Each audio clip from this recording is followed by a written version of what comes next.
Bagaimanakah seseorang yang mengamalkan amalan ahli syurga akhirnya boleh masuk neraka?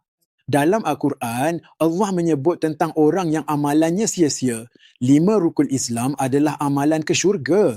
Namun, mereka yang melaksanakannya tetapi tetap masuk neraka adalah golongan yang hatinya tidak mahu sampai kepada Allah. Yunus 45. Qad khasira alladhina kadzabu biliqa'illahi. Orang yang mendustakan liqa'illahi berada dalam kerugian dan akan masuk neraka. Surah Al-Kahfi 105, Ulaika allazina kafaru biayati rabbihim wa liqa'ihi.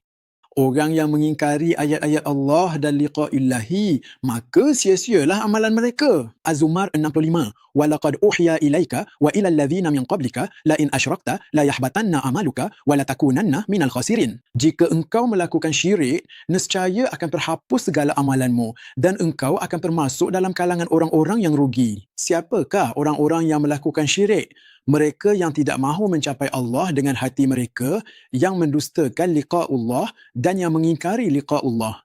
Jika seseorang tidak mahu amalannya menjadi sia-sia, maka dia mesti benar-benar menginginkan dengan hati untuk mencapai Allah.